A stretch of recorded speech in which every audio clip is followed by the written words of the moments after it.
ಓಂ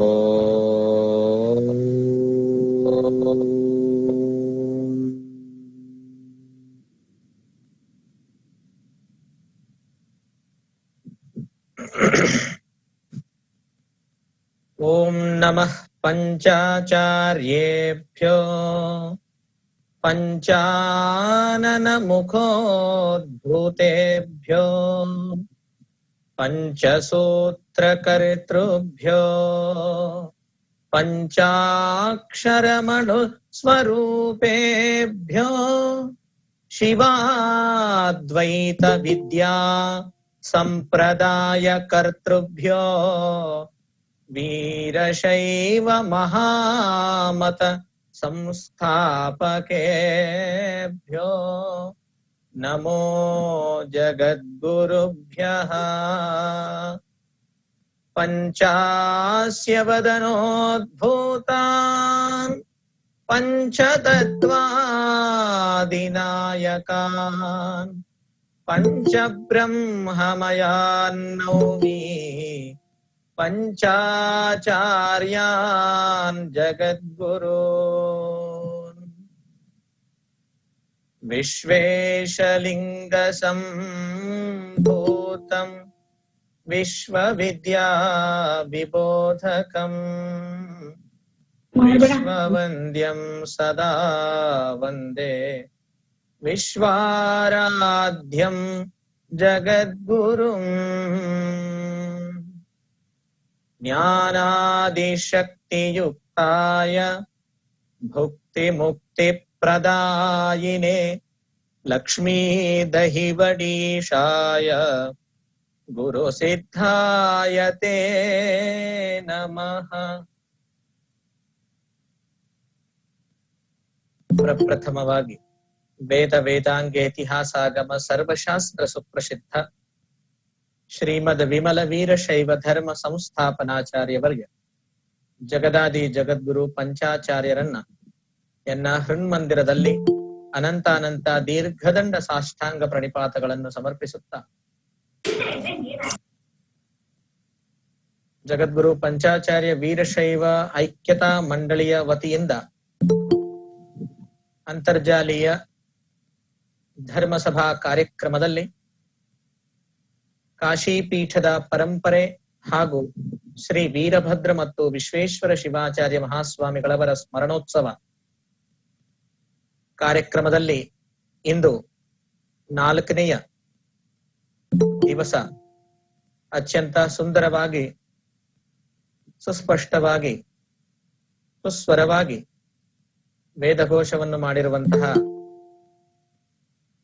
ನಮ್ಮ ಆತ್ಮೀಯರು, ನಮಗೆ ಬಹಳಷ್ಟು ಸುಪರಿಚಿತರಾಗಿರ್ತಕ್ಕಂಥ ಬ್ರಹ್ಮಚಾರಿ ಶ್ರೀ ಜ್ಞಾನಾನಂದ ಮಹಾರಾಜ್ ಜಿ ಇವರು ಬಾಂಗ್ಲಾದೇಶದಲ್ಲಿ ಜನ್ಮ ತಗೊಂಡು ಭಾರತ ದೇಶದಲ್ಲಿ ವಾರಣಾಸಿ ಕ್ಷೇತ್ರದಲ್ಲಿ ಬಹಳಷ್ಟು ವಿಶಿಷ್ಟವಾದಂತಹ ವೇದಾಂತ, ನ್ಯಾಯ ಶಾಸ್ತ್ರ ಹಾಗೂ ವ್ಯಾಕರಣ ಶಾಸ್ತ್ರಾದಿಗಳನ್ನು ಪಠನ ಮಾಡಿಸ್ತಾ ಇದ್ದಾರೆ. ಅದೇ ರೀತಿಯಾಗಿ ಇವತ್ತಿನ ಶ್ರೀ ಜಗದ್ಗುರು ವೀರಭದ್ರರು ಮತ್ತೆ ವಿಶ್ವೇಶ್ವರ ಶಿವಾಚಾರ್ಯ ಮಹಾಸ್ವಾಮಿಗಳವರ ಸಂಕ್ಷಿಪ್ತ ಜೀವನ ಚರಿತ್ರವನ್ನು ನಮ್ಮೆಲ್ಲರಿಗೆ ಮಾರ್ಗದರ್ಶೋಪದೆ ಮಾಡಿ ನಮ್ಮೆಲ್ಲರನ್ನು ಅನುಗ್ರಹಿಸಿರುವಂತಹ ಶಟಸ್ಥಲ ಬ್ರಹ್ಮಿ ಡಾಕ್ಟರ್ ಸಿದ್ಧಲಿಂಗ ಶಿವಾಚಾರ್ಯ ಕೆರೂರು ಮಹಾಸ್ವಾಮಿಗಳವರಿಗೆ ಅನಂತ ನಮಸ್ಸುಗಳು ಸಮರ್ಪಿಸಿ, ಆನ್ಲೈನ್ ಮುಖಾಂತರ ಎಲ್ಲರಿಗೆ ಮಾರ್ಗದರ್ಶನವನ್ನು ಮಾಡುತ್ತಾ ಇರುವ ಎಲ್ಲಾ ಪರಮ ಪೂಜ್ಯರಿಗೂ ಕೂಡ ಅನಂತ ವಂದನೆಗಳನ್ನು ಸಮರ್ಪಿಸುತ್ತಾ, ಆನ್ಲೈನ್ ಮುಖಾಂತರ ಎಲ್ಲರಿಗೆ ಸರಳವಾಗಿ ಸುಲಭವಾಗಿ ಜಗದ್ಗುರು ಆಚಾರ್ಯರ ಪಂಚಾಚಾರ್ಯರ ಒಂದು ವಿಶಿಷ್ಟವಾದಂತಹ ಜೀವನ ವಿಧಾನವು, ಅವರ ಜೀವನ ಚರಿತ್ರೆಯು ಎಲ್ಲರಿಗೆ ತಿಳಿಬೇಕನ್ನುವಂತಹ ವಿಶಿಷ್ಟ ಸಂಕಲ್ಪದೊಂದಿಗೆ ಐಕ್ಯತಾ ಮಂಡಳಿಯ ವತಿಯಿಂದ ಬಹುದಷ್ಟು ಉತ್ತಮವಾದಂತಹ ಕಾರ್ಯ ಪ್ರಾರಂಭ ಆಗಿದೆ. ಆ ಮಂಡಳಿಯ ಎಲ್ಲ ಸದಸ್ಯರು ಹಾಗೂ ಅಮೆರಿಕಾದಲ್ಲಿ ಇದ್ದು ಬಹಳಷ್ಟು ವಿಶಿಷ್ಟವಾದಂತಹ ಕಾರ್ಯವನ್ನು ಮಾಡುತ್ತಿರುವ ಗಂಗಾಧರ್ ಮಠದವರೇ ಹಾಗೂ ಎಲ್ಲ ಸದಸ್ಯರೇ, ವೀಕ್ಷಣ ಮಾಡುತ್ತಾ ಉತ್ತಮ ಶ್ರೋತಾರುಗಳು ಬಹಳಷ್ಟು ಮಂದಿ ಈ ಆನ್ಲೈನ್ ಮಾಧ್ಯಮದಿಂದ ಕೇಳ್ತಾ ಇದ್ದೀರಾ. ತಾವೆಲ್ಲರುಗಳು ಹಾಗೂ ಮಾತೆಯರೇ, ನಿನ್ನೆ ಶ್ರೀ ಜಗದ್ಗುರು ವೀರಭದ್ರ ಶಿವಾಚಾರ್ಯ ಮಹಾಸ್ವಾಮಿಗಳವರ ಜೀವನದ ಮುಖ್ಯಾಂಶಗಳನ್ನು ತಿಳ್ಕೊಂಡಿದ್ದೀರಾ. ಅವರ ಜನ್ಮ ತೆಲಂಗಾಣದ ನಲ್ಗೊಂಡೆಯ ಜಿಲ್ಲೆಯ ಒಂದು ಸಣ್ಣ ಹಳ್ಳಿಯಾದಂತಹ ಗ್ರಾಮದಲ್ಲಿ ಅವರ ಜನ್ಮ ತಾಳೆದರು. ಅಂತ ಬಡ ಮಾಹೇಶ್ವರ ಗೃಹದಲ್ಲಿ ಜನ್ಮ ತಾಳಿದ ವೀರಭದ್ರ ಶರ್ಮಾ ಅವರು ಬಹಳಷ್ಟು ಕಷ್ಟಗಳನ್ನು, ಅವರ ಜೀವನ ಎಲ್ಲ ತುಂಬಾ ಕಷ್ಟಗಳಿಂದನೇ ವ್ಯತೀತವಾಗಿತ್ತು. ಬಡತನದ ಮನೆಯಲ್ಲಿ ಹುಟ್ಟಿದ ಅವರು ಅತ್ಯಂತ ಸಣ್ಣ ವಯಸ್ಸಲ್ಲಿಯೇ 13ನೇ ವರ್ಷದಲ್ಲಿಯೇ ತಂದೆ ತಾಯಿಗಳನ್ನು ಕಳ್ಕೊಂಡ್ಬಿಟ್ರು. ಅನಾಥರಾಗಿರುವಂತಹ ವೀರಭದ್ರ ಶರ್ಮಾ ಅವರಿಗೆ ಅವರ ವಿದ್ವತ್ತು, ಅವರ ಕವನಗಳನ್ನು ನೋಡಿ ಆಗಿನ ಹೈಕೋರ್ಟಿನ ನ್ಯಾಯವಾದಿಗಳೊಬ್ಬರು, ವಕೀಲರು, ಅವರಿಗೆ ಮುಂದಿನ ಶಾಸ್ತ್ರಾಧ್ಯಯನಗಳಿಗಾಗಿ ಹೈದರಾಬಾದ್ನಿಂದ ಕಾಶಿ ನಗರಕ್ಕೆ ಕಳಿಸುವಂತಹ ದೊಡ್ಡ ಕಾರ್ಯವನ್ನು ಮಾಡಿಕೊಡ್ತಾರೆ. ನೋಡ್ರಿ, ವೀರಭದ್ರ ಶಿವಾಚಾರ್ಯ ಮಹಾಸ್ವಾಮಿಗಳವರ ಜೀವನ ಹೇಗಿದೆ ಅಂತಂದ್ರೆ, ಒಂದು ಶ್ಲೋಕದಲ್ಲಿ ಹೇಳ್ತಾರೆ, ವಿದ್ವತ್ತುಳ್ಳಂತಹ ವ್ಯಕ್ತಿಗೆ ಸಮಾಜದಲ್ಲಿ ಯಾವ ರೀತಿಯಾಗಿ ಕಿಮ್ಮತ್ತಿರುತ್ತೆ ಅನ್ನೋದು. ವಿದ್ವತ್ವಂಚ ನೃಪತ್ವಂಚ ನೈವತುಲ್ಯಂ ಕದಾಚನ ಸ್ವದೇಶೇ ಪೂಜ್ಯತೆ ರಾಜ ವಿದ್ವಾನ್ ಸರ್ವತ್ರ ಪೂಜ್ಯತೆ. ವಿದ್ವಾನ್ ಸರ್ವತ್ರ ಪೂಜ್ಯತೆ. ವಿದ್ವತ್ತು ಉಳ್ಳಂತಹ ಪಂಡಿತರು ಮತ್ತೆ ಧನಧಾನ್ಯ ಐಶ್ವರ್ಯಾದಿಗಳು ಉಳ್ಳಂತಹ ರಾಜರಿಗೆ ಯಾವಾಗಲೂ ಕೂಡ ತುಲನ ಮಾಡಬಾರದು ಅನ್ನುವಂತಹ ವಿಷಯ ಹೇಳ್ತಾ ಇದ್ದಾರೆ. ರಾಜ ಮಹಾರಾಜರಿಗಿಂತಲೂ ಕೂಡ ವಿದ್ವಾನ್ ಪುರುಷರು ಅತ್ಯಂತ ಶ್ರೇಷ್ಠ ಜನ ಅನ್ನುವಂಥದ್ದನ್ನು ಈ ಶ್ಲೋಕದಲ್ಲಿ ತಿಳಿಯಪಡಿಸ್ತಾ ಇದ್ದಾರೆ.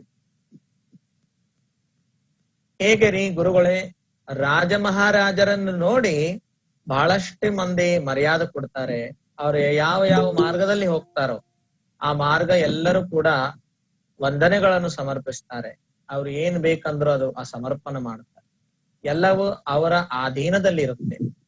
ಪಂಡಿತರು ಹೇಗೆ ಶ್ರೇಷ್ಠರು, ವಿದ್ವಾಂಸರು ಹೇಗೆ ಶ್ರೇಷ್ಠರು ರಾಜರಿಗಿಂತ ಅಂದ್ರೆ, ರಾಜರು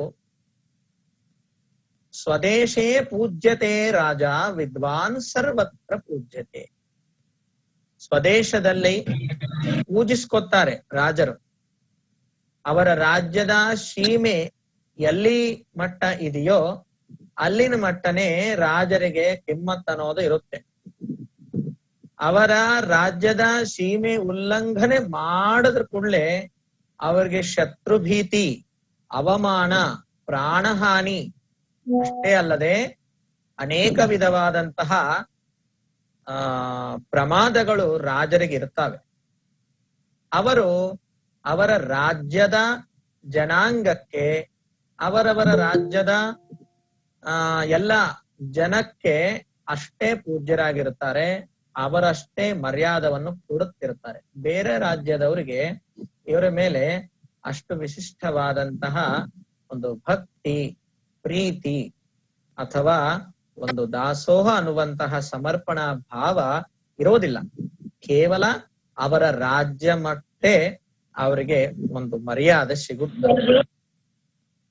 ಆದರೆ ವಿದ್ವಾಂಸರ ಒಂದು ವಿಶಿಷ್ಟವಾದಂತಹ ಜ್ಞಾನಕ್ಕೆ, ಅವರಲ್ಲಿರುವಂತಹ ವಿದ್ಯಕ್ಕೆ ಯಾವ ರಾಜ್ಯ ಇರಲಿ, ಯಾವುದೇ ಗ್ರಾಮ ಇರಲಿ, ಯಾವುದೇ ದೇಶ ಇರಲಿ, ವಿದೇಶ ಇರಲಿ, ವಿದ್ವಾಂಸರನ್ನು ಎಲ್ಲರೂ ಎಲ್ಲಾ ಕಾಲದಲ್ಲಿ ಯಾವಾಗಲೂ ಕೂಡ ಸ್ವಾಗತ ಮಾಡುತ್ತಾರೆ. ಅಷ್ಟೇ ಅಲ್ಲದೆ ವಿದ್ಯಾ ಅನ್ನುವಂಥದ್ದನ್ನೇ ತನ್ನ ಪ್ರಾಣ ಸಮಾನವಾಗಿ ನೋಡಿರ್ತಕ್ಕಂಥ ವಿದ್ವಾಂಸರಿಗೆ ವಿಶ್ವವೆಲ್ಲವೂ ಕೂಡ ದಾಸೋಹ ಎನ್ನುತ್ತೆ ಅನ್ನೋದು ನಮ್ಮೆಲ್ಲರಿಗೂ ಕೂಡ ಅತ್ಯಂತ ವಿಶಿಷ್ಟವಾದಂತಹ ಅನುಭವ. ವಿದ್ವಾಂಸ ಆಗಿರ್ತಕ್ಕಂಥ ವ್ಯಕ್ತಿಗೆ ಯಾವ ರಾಜ್ಯದಲ್ಲಿ ಹೋದರೂ ಕೂಡ, ಯಾವ ದೇಶದಲ್ಲಿ ಹೋದರೂ ಕೂಡ, ಶತ್ರುಗಳ ಮಧ್ಯದಲ್ಲಿ ಹೋದರೂ ಕೂಡ ವಿದ್ವಾಂಸನಿಗೆ ಸದೈವ ವಿಜಯವೇ ಪ್ರಾಪ್ತವಾಗುತ್ತದೆ ಅನ್ನುವಂಥದ್ದನ್ನು ಈ ಶ್ಲೋಕದಲ್ಲಿ ತಿಳಿಯಪಡಿಸ್ತಾ ಇದ್ದಾರೆ. ಅದಕ್ಕಾಗಿ ವೀರಭದ್ರ ಶರ್ಮ ಅನ್ನುವಂತಹ ಪೂರ್ವ ಜಗದ್ಗುರು ವೀರಭದ್ರ ಶಿವಾಚಾರ್ಯರ ಬಾಲ್ಯ ಕಾಲದಲ್ಲಿಂದಲೂ ಕೂಡ ವಿದ್ವತ್ ಸಂಪನ್ನರಾಗಿದ್ರು, ವಿಶೇಷವಾದಂತಹ ಜ್ಞಾನಿಗಳಾಗಿದ್ರು. ಎಲ್ಲಾ ಬಾಲಕರ ಹಾಗೆ ಇರ್ಲಿಲ್ಲ. ಅವರು ಸಣ್ಣವರಾಗಿದ್ರು ಕೂಡ ಧ್ಯಾನ, ಧಾರಣ, ಯೋಗ ಮತ್ತು ಸಾಹಿತ್ಯದ ಅಭಿರುಚಿ ಅತ್ಯಂತ ವಿಶಿಷ್ಟವಾಗಿ ವೀರಭದ್ರ ಶರ್ಮ ಅವರ ಜೀವನದಲ್ಲಿ ಕಾಣುತ್ತಾ ಇದೆ. ಅದಕ್ಕಾಗಿಯೇ ಸಣ್ಣವರಾಗಿದ್ರು ಕೂಡ ದೊಡ್ಡವರ ಪ್ರೀತಿಯನ್ನು ಗಳಿಸಿಕೊಂಡಿದ್ದಾರೆ ಅಂತ ವೀರಭದ್ರ ಶರ್ಮ ಅವರು ಅಂದಿನ ಶ್ರೀ ಜಗದ್ಗುರು ಪಂಚಾಕ್ಷರ ಶಿವಾಚಾರ್ಯ ಮಹಾಸ್ವಾಮಿಗಳವರ ಶರಣಕ್ಕೂ ಹೋಗಿ ಅಲ್ಲಿ ವಿಶ್ವಾರಾಧ್ಯ ಗುರುಕುಲದಲ್ಲಿ ಪ್ರವೇಶವನ್ನು ಪಡೆದು ಬಹಳಷ್ಟು ವಿದ್ವತ್ ಸಂಪನ್ನರಾಗಿದ್ದು ನಿನ್ನೆ ನಾವೆಲ್ಲ ನಿಮಗೆ ತಿಳಿಯಪಡಿಸಿದ್ದೇವೆ. ವೀರಭದ್ರ ಜಗದ್ಗುರುಗಳವರ ವಿದ್ವತ್ತು ಎಷ್ಟು ದೊಡ್ಡದಾಗಿತ್ತು. ಅವರಿಗೆ 8 ಭಾಷೆಗಳಲ್ಲಿ ವಿಶಿಷ್ಟವಾದಂತಹ ಒಂದು ವಿದ್ವತ್ ಪ್ರಾಪ್ತಿ ಆಗಿತ್ತು. 8 ಭಾಷೆಗಳಲ್ಲಿ ಅವರು ಕವನಗಳು ಕೂಡ ಬರೆಯುವಂತಹ ವಿದ್ವತ್ತು ಪ್ರಾಪ್ತಿ. ನಮ್ಮೆಲ್ಲರಿಗೆ ಭಾಷೆಗಳು ಬರಬಹುದು, ಆದ್ರೆ ಕವಿತ್ವವನ್ನು ಮಾಡುವಂತಹ ಜ್ಞಾನ ಇರೋದಿಲ್ಲ. ಕವಿ ಆಗಬೇಕಂತಂದ್ರೆ 8 ಭಾಷೆಗಳಲ್ಲಿ ಬಹಳಷ್ಟು ವಿದ್ವತ್ ಇರ್ಬೇಕಾಗುತ್ತೆ, ಬಹಳಷ್ಟು ವಿಷಯ ಪರಿಜ್ಞಾನ ಇರ್ಬೇಕಾಗುತ್ತೆ. ಎಲ್ಲ ಶಾಸ್ತ್ರಗಳ ಜ್ಞಾನಿ ಆಗಿದ್ರನೆ ಅಂತ ಕಾರ್ಯ ಮಾಡಬಹುದು. ಅಷ್ಟೇ ಅಲ್ಲದೆ ಪುರಾತತ್ವ ಸಂಸ್ಥದವರಿಗೂ ಕೂಡ ವೀರಭದ್ರ ಶರ್ಮ ಅಂದ್ರೆ ಬಹಳಷ್ಟು ಪ್ರೀತಿ ಇತ್ತು. ಆ ಸಂಸ್ಥದವರಿಗೂ ಕೂಡ ಶಿಲಾ ಫಲಕಗಳು, ಪತ್ರವನ್ನು, ತಾಮ್ರದ ಪತ್ರದಲ್ಲಿರುವಂತಹ ಪುರಾತನ ಲೇಖೆಗಳನ್ನು ಓದುವಂತಹ ಜ್ಞಾನ ಇರ್ಲಿಲ್ಲ. ಆದ್ರೆ ವೀರಭದ್ರ ಶರ್ಮ ಅವರಿಗೆ ಆ ಪುರಾತತ್ವ ವಸ್ತುಗಳ ಮೇಲೆ ಇರುವಂತಹ ಅಕ್ಷರಗಳನ್ನು ಓದಿ ಅದರಲ್ಲಿರುವಂತಹ ಕಠಿಣವಾದಂತಹ ವಿಷಯವನ್ನು ಸರಳವಾಗಿ ತಿಳಿಸುವಂತಹ ಬಹುದೊಡ್ಡ ವಿದ್ವಾಂಸರು, ಅನನ್ಯ ಸಾಮಾನ್ಯವಾದಂತಹ ಜ್ಞಾನಿಗಳು ಯಾರಾದರೆ ಇದ್ರೆ ಅವರು ನಮ್ಮ ಪೂರ್ವ ಜಗದ್ಗುರುಗಳಾಗಿರ್ತಕ್ಕಂಥ ಶ್ರೀ ವೀರಭದ್ರ ಶಿವಾಚಾರ್ಯ ಮಹಾಸ್ವಾಮಿಗಳು. ಅವರ ವಿದ್ವತ್ತು ಎಲ್ಲ ಸಂಪಾದನೆ ಆಗಿನ ಮೇಲೆ ವಿಧಿ ಕಾಲದ ಅನುಸಾರವಾಗಿ ಅಂದಿನ ಶ್ರೀ ಜಗದ್ಗುರು ಪಂಚಾಕ್ಷರ ಶಿವಾಚಾರ್ಯ ಮಹಾಸ್ವಾಮಿಗಳವರು ಇವರ ವಿಶಿಷ್ಟವಾದಂತಹ ವಿದ್ವತ್ತಿಗೆ, ತಪಶ್ಚರ್ಯಕ್ಕೆ, ಬ್ರಹ್ಮಚರ್ಯಕ್ಕೆ ಆಕರ್ಷಿತರಾಗಿ ಇವರೇ ನಮ್ಮ ಉತ್ತರಾಧಿಕಾರಿಗಳು ಆಗಬೇಕೆನ್ನುವ ಮೃತ್ಯುಪತ್ರವನ್ನು ಬರೆದು ಶಿವೈಕ್ಯರಾಗಿರ್ತಾರೆ. ಅವರ ಮೃತ್ಯುಪತ್ರವನ್ನು ಅಂದಿನ ಮಠದ ವ್ಯವಸ್ಥೆಯನ್ನು ನೋಡಿಕೊಳ್ಳುವಂತಹ ಭಕ್ತರು ಸಿಕಿಂದ್ರಾಬಾದ್ ನಲ್ಲಿರುವಂತಹ ವೀರಭದ್ರ ಶರ್ಮ ಅವರಿಗೆ ತಿಳಿಸ್ತಾರೆ ಪತ್ರದ ಮೂಲಕ. ಆ ವಾರ್ತೆಯನ್ನು ತಿಳ್ಕೊಂಡಿರುವಂತಹ ವೀರಭದ್ರ ಶರ್ಮ ಅವರು 3 ದಿವಸ ಕಾಲ ಪ್ರಯಾಣ ಮಾಡುತ್ತಾ ಕಾಶಿಪೀಠಕ್ಕೆ ಬಂದು ಪಂಚಾಕ್ಷರ ಶಿವಾಚಾರ್ಯ ಮಹಾಸ್ವಾಮಿಗಳವರ ಗಣಾರಾಧನೆಯನ್ನು ಅದ್ಭುತವಾಗಿ ನೆರವೇರಿಸುತ್ತಾರೆ. ಆ ನಂತರ ಸ್ವಯಂ ತಮ್ಮ ಪಟ್ಟಾಭಿಷೇಕವನ್ನು ಅವರೇ ಅದನ್ನ ಬೇಡ ಅನ್ನುವಂತಹ ಒಂದು ಭಾವನೆಗೆ ಬರ್ತಾರೆ. ಜ್ಞಾನಿಗಳು ಹೇಗಿರ್ತಾರೆ ಅಂತಂದ್ರೆ ಪದವಿಗಳಿಗೆ, ಐಶ್ವರ್ಯಕ್ಕೆ,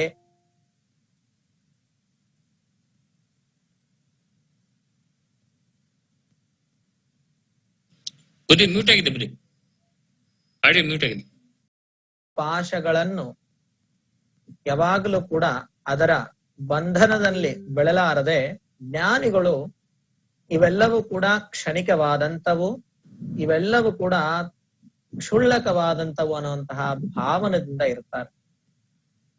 ಅಂದಿನ ಶ್ರೀ ಜಗದ್ಗುರು ರಂಭಾಪುರಿ ಜಗದ್ಗುರು 1008 ಶ್ರೀ ಶಿವಾನಂದ ರಾಜೇಂದ್ರ ಮಹಾಸ್ವಾಮಿಗಳವರಿಗೆ ಇಂಥ ವಿನ್ನಪವನ್ನು ತಿಳಿಸಿದ ಕೂಡಲೇ ಶಿವಾನಂದ ರಾಜೇಂದ್ರ ಮಹಾಸ್ವಾಮಿಗಳವರು ಅತ್ಯಂತ ಗಂಭೀರವಾದಂತಹ ಅಧಿಕಾರವಾಣಿಯಲ್ಲಿ ಹೇಳಿದ್ದಾರೆ.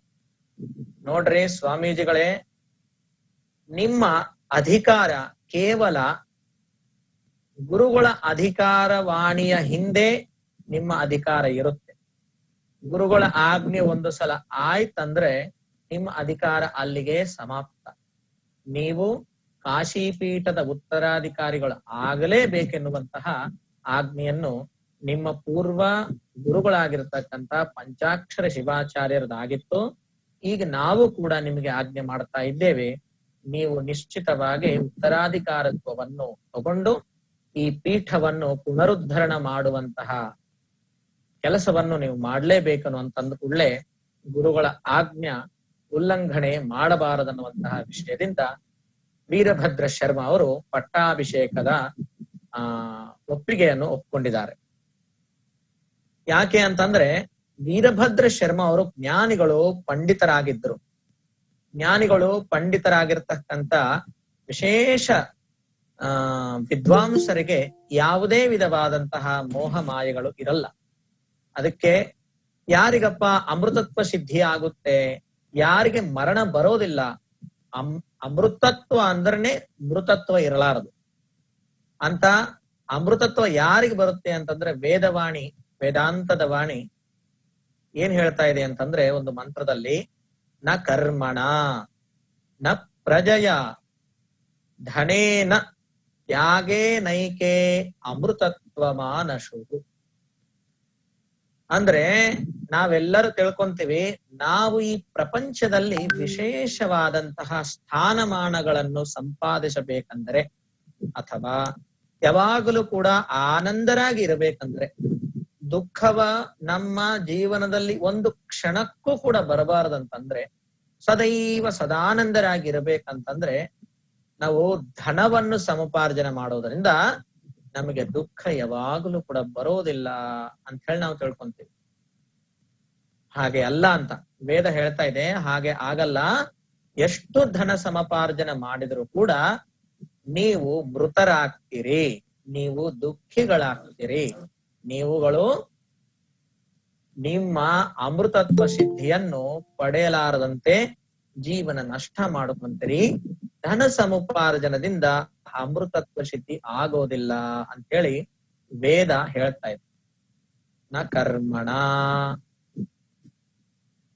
ಹೋಗ್ಲಿ, ಧನ ಸಮುಪಾರ್ಜನೆ ಮಾಡಿಲ್ಲ ಅಂತಂದ್ರೆ ಯಾವುದಾದ್ರೊಂದು ಕೆಲಸ ಮಾಡಿ, ಯಾವುದಾದ್ರೊಂದು ಕರ್ಮವನ್ನು ಮಾಡಿ ನಾವುಗಳು ಅಮೃತತ್ವ ಸಿದ್ಧಿಯನ್ನು ಪಡೆಯಬಹುದಾ ಅಂತ ಹೇಳಿ ವಿಚಾರ ಮಾಡಿದ್ರೆ ಹೇಳ್ತಾ ಇದೆ ವೇದ, ನೀವಲ್ಲ, ನಿಮ್ಗಿಂತ ದೊಡ್ಡ ವರ್ಷಾನುವರ್ಷ ಎಷ್ಟೋ ಕರ್ಮಗಳನ್ನು ಮಾಡಿರುವಂತಹ ಮಹಾನುಭಾವರು ಬಹಳಷ್ಟು ಮಂದಿ ಹೋಗಿದ್ದಾರೆ.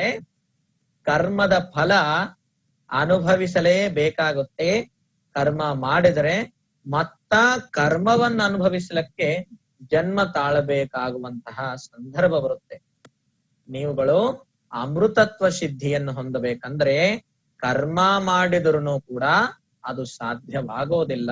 ನ ಕರ್ಮಣ ನ ಪ್ರಜಯ.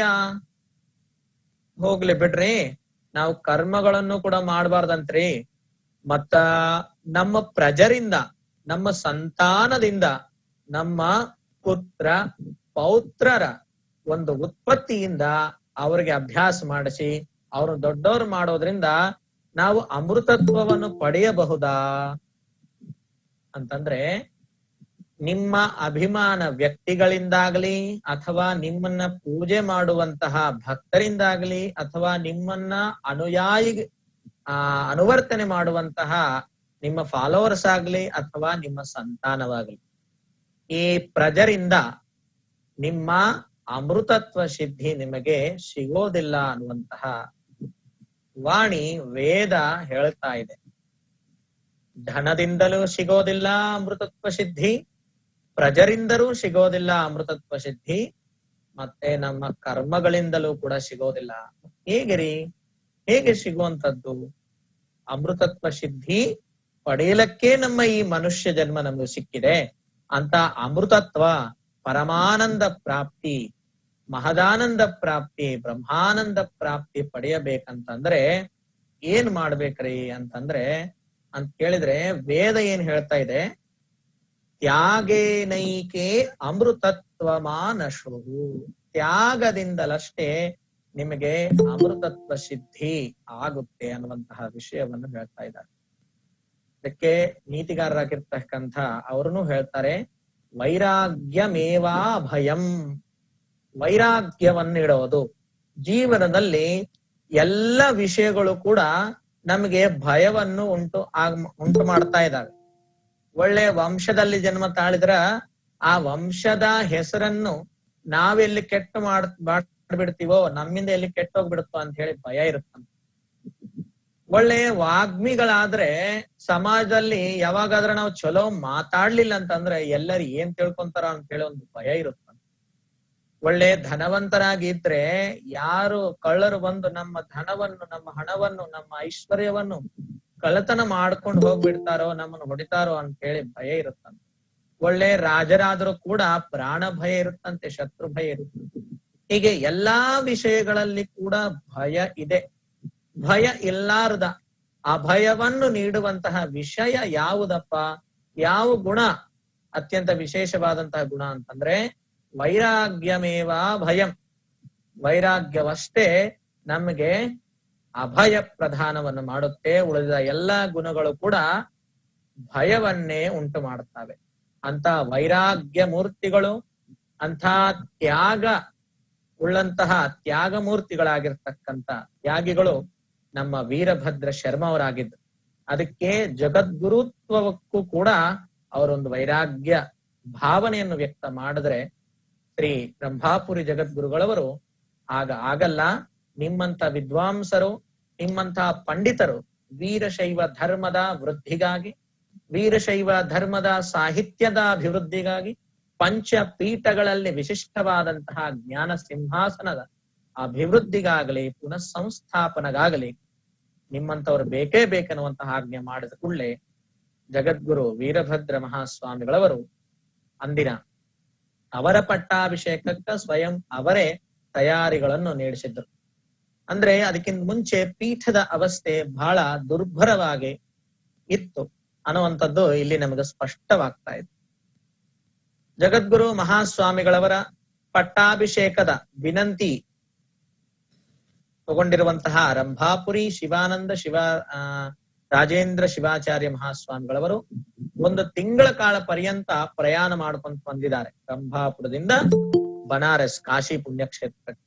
ಮಧ್ಯದಲ್ಲಿ ಅನೇಕ ಮಠಗಳು, ಮಂದಿರಗಳು, ಕ್ಷೇತ್ರಗಳು, ಭಕ್ತ ಸಮೂಹಗಳಿಗೆ ದರ್ಶನವನ್ನು ನೀಡುತ್ತಾ ಎಲ್ಲರಿಗೆ ಕಾಶಿ ಪೀಠದ ಆ ಪಟ್ಟಾಭಿಷೇಕವನ್ನು ತಿಳಿಸುತ್ತಾ ಒಂದು ತಿಂಗಳ ಕಾಲ ಪರ್ಯಂತ ಪ್ರಯಾಣ ಮಾಡಿ, ಸುದೀರ್ಘ ಪ್ರಯಾಣ ಮಾಡಿ ಕಾಶಿ ಪೀಠಕ್ಕೆ ಆಗಮನ ಮಾಡಿದ್ದಾರೆ.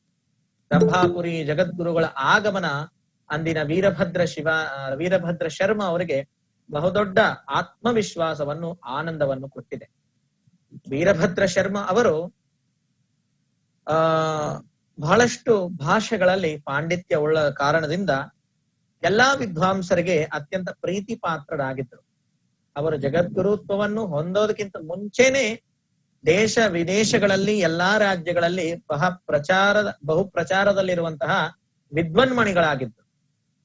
ಅದಕ್ಕಾಗಿ ಅವರ ಪಟ್ಟಾಭಿಷೇಕದ ವಾರ್ತೆ ಎಲ್ಲಾ ಕಡೆ ಪ್ರಚಾರವಾಯಿತು.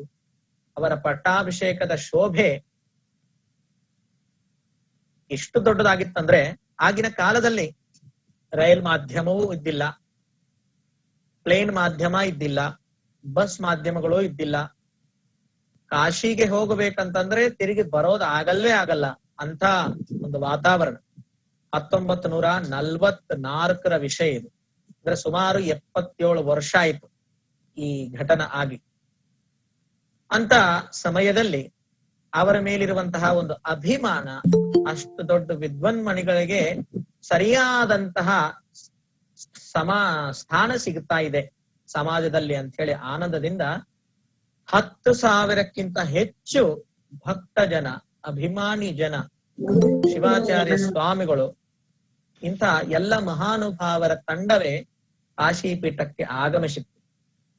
ಅತ್ಯಂತ ಶುಭ ಮುಹೂರ್ತದಲ್ಲಿ ಎಲ್ಲ ವಿಶೇಷವಾದಂತಹ ಮುಹೂರ್ತದಲ್ಲಿ 27/9/1944 ಶ್ರೀ ಜಗದ್ಗುರು ವಿಶ್ವಾರಾಧ್ಯರ ಅನುಗ್ರಹದಿಂದ ಅಂದಿನ ರಂಭಾಪುರಿ ಜಗದ್ಗುರುಗಳಾಗಿರ್ತಕ್ಕಂಥ ಶಿವಾನಂದ ರಾಜೇಂದ್ರ ಶಿವಾಚಾರ್ಯ ಮಹಾಸ್ವಾಮಿಗಳ ದಿವ್ಯ ಸಾನ್ನಿಧ್ಯದಲ್ಲಿ ಶ್ರೀ ವೀರಭದ್ರ ಶಿವಾಚಾರ್ಯ ಮಹಾಸ್ವಾಮಿಗಳವರ ಪಟ್ಟಾಭಿಷೇಕ ಮಹೋತ್ಸವ ನಡೆಯಿತು.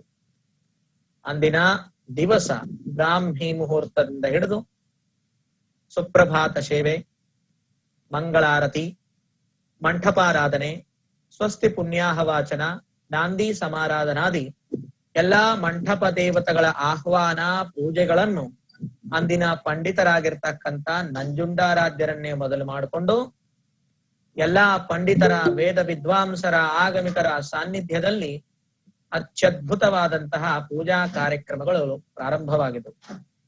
ಆ ಪೂಜಾ ಕಾರ್ಯಕ್ರಮಗಳು ಆ ಮಠದ ವಾತಾವರಣವನ್ನು ಎಲ್ಲಿ ನೋಡಿದರೂ ಕೂಡ, ಎಲ್ಲಿ ಕೇಳಿದರೂ ಕೂಡ ವೇದ ಘೋಷಗಳಿಂದ ಅದ್ಭುತವಾದಂತಹ ವಿಶಿಷ್ಟವಾದಂತಹ ವಾತಾವರಣ ನಿರ್ಮಾಣ ಆಯಿತು. ಶ್ರೀ ಜಗದ್ಗುರುಗಳವರ ಪಟ್ಟಾಭಿಷೇಕ ಅಭೂತಪೂರ್ವವಾದಂತಹ ಪಟ್ಟಾಭಿಷೇಕ. ಅಂದ್ರೆ ಅವ್ರಿಗಿಂತ ಮುಂಚೆ ಅಂತ ಪಟ್ಟಾಭಿಷೇಕ ಯಾರದೂ ಕೂಡ ಆಗಿಲ್ಲ ಅಂದ್ರೆ ಅತಿಶಯೋಕ್ತಿ ಆಗಲ್ಲ. ಯಾಕೆ ಅಂತಂದ್ರೆ ಅದು ನಮ್ಮ ಸಮೀಪದಲ್ಲಿರುವಂತಹ ಒಂದು ಸ್ಥಾನ ಅಲ್ಲ, ಕಾಶಿ ಪುಣ್ಯಕ್ಷೇತ್ರ. ನಮಗೆ ಹೀಗೆ ಪ್ರಯಾಣ ಮಾಡಕ್ಕೆ 2 ದಿವಸ ಅಥವಾ 70 ಗಂಟೆ 30 ಗಂಟೆ ಪ್ರಯಾಣ ಆಗುತ್ತೆ. ರೈಲಿನಲ್ಲಿ ಹೋದರೆ ಸುಮಾರು 2 ದಿವಸ ಆಗುತ್ತೆ. ಅಂದಿನ ಕಾಲದಲ್ಲಿ ಭಕ್ತರು ಹೇಗೆ ಹೋಗಿರಬಹುದು ಒಂದು ಸಲ ನೀವೆಲ್ಲರೂ ಕೂಡ ವಿಚಾರ ಮಾಡಿಕೊಳ್ಳಿ. ಆಂಧ್ರ, ಕರ್ನಾಟಕ, ಮಹಾರಾಷ್ಟ್ರ, ತಮಿಳುನಾಡು, ಕೇರಳ ಅಷ್ಟೇ ಅಲ್ಲದೆ ಉತ್ತರ ಭಾರತ ದೇಶದ ಅನೇಕ ರಾಜ್ಯಗಳಿಂದ ಜನ ಬಹಳ ತುಂಬಿ ಭಕ್ತಿಯಿಂದ ಆ ಪೀಠದ ಪಟ್ಟಾಭಿಷೇಕ ಮಾಡಿಕೊಳ್ಳುವಂತಹ ವೀರಭದ್ರ ಶರ್ಮಾ ಅವರ ದರ್ಶನಕ್ಕಾಗಿ ಹೋಗ್ತಾ ಇದ್ರು. ಅಲ್ಲಿ ಇರುವಂತಹ ಸಮೀಪದಲ್ಲಿರುವಂತಹ ಎಲ್ಲ ಆಶ್ರಮಗಳಲ್ಲಿ, ಎಲ್ಲ ಮಠ ಮಂದಿರಗಳಲ್ಲಿ ಕೇವಲ ಜಂಗಮವಾಡಿ ಮಠಕ್ಕೆ ಬಂದಿರುವಂತಹ ಭಕ್ತ ಜನನೇ ತುಂಬಿ ತೊಳಗಿದ್ರು. 10,000 ಮಂದಿ ಪಟ್ಟಾಭಿಷೇಕ ಸಮಾರಂಭದಲ್ಲಿ ಪಾಲ್ಗೊಂಡುವಂತಹ ಸಂದರ್ಭ ಆ ಪೀಠಕ್ಕೆ ಪ್ರಪ್ರಥಮ ಬಾರಿ. ಅಂತ ವಿದ್ವನ್ಮಣಿಗಳಾಗಿರ್ತಕ್ಕಂಥ ವೀರಭದ್ರ ಶರ್ಮಾ ಅವರ ಪಟ್ಟಾಭಿಷೇಕ ಶ್ರೀ ಜಗದ್ಗುರು ರಂಭಾಪುರೀಶ್ವರ ದಿವ್ಯ ಸಾನ್ನಿಧ್ಯದಲ್ಲಿ ಅವರ ಅಮೃತ ಹಸ್ತಗಳಿಂದ ರತ್ನ, ಖಚಿತ, ವೈಡೂರ್ಯಾದಿ ವಿಶೇಷವಾದಂತಹ ಸುಗಂಧ ದ್ರವ್ಯಗಳು ಇತ್ಯಾದಿಗಳಿಂದ ಅಭಿಷೇಕವನ್ನು ಮಾಡಿ ಅವರಿಗೆ ಕಿರೀಟವನ್ನು ಧಾರಣ ಮಾಡಿಸಿ ಮಂತ್ರೋಪದೇಶಾದಿಗಳನ್ನು ಮಾಡಿಸಿ ಪಟ್ಟಾಭಿಷೇಕ ಮಹೋತ್ಸವವನ್ನು ಶುಭ ಮುಹೂರ್ತದಲ್ಲಿ ಮಾಡಿದ್ದಾರೆ.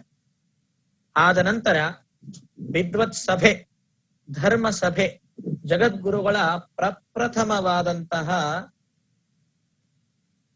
ಪ್ರವಚನ, ಆಶೀರ್ವಚನಗಳನ್ನು ಕೇಳಬೇಕನ್ನುವಂತಹ ಉತ್ಸುಕತೆ, ಒಂದು ವಿಶೇಷವಾದಂತಹ ಭಾವನೆ ಎಲ್ಲಾ ಭಕ್ತರಲ್ಲಿ ಅಷ್ಟೇ ಅಲ್ಲ, ಇಡೀ ಎಲ್ಲ ಪಂಡಿತರಲ್ಲಿ, ವೇದ ವಿದ್ವಾಂಸರಲ್ಲಿ ಬಂದಿರುವಂತಹ ಸ್ವಾಮಿಗಳಲ್ಲಿಯೂ ಕೂಡ ತುಂಬಿ ತೊಳಗುತ್ತಾ ಇತ್ತು.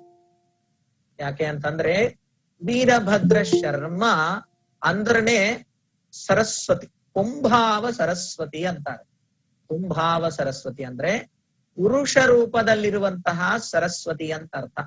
ಸರಸ್ವತಿ ಸ್ತ್ರೀ ರೂಪದಲ್ಲಿ ನಾವು ಪೂಜೆ ಮಾಡ್ತೀವಿ, ಆದ್ರೆ ಸರಸ್ವತಿ ಪುರುಷ ರೂಪದಲ್ಲಿ ಬಂದ್ರೆ ಹೇಗಿರುತ್ತೆ ಅಂತಂದ್ರೆ ನಮ್ಮ ಶ್ರೀ ಜಗದ್ಗುರು ವೀರಭದ್ರ ಶಿವಾಚಾರ್ಯರ ಹಾಗೆ ಇರುತ್ತೆ ಅನ್ನುವಂತಹ ಭಾವನೆ ಇಡೀ ಎಲ್ಲಾ ಭಕ್ತರಲ್ಲಿ, ಸ್ವಾಮಿಗಳಲ್ಲಿ, ವೇದ ಪಂಡಿತರಲ್ಲಿ ಇತ್ತು.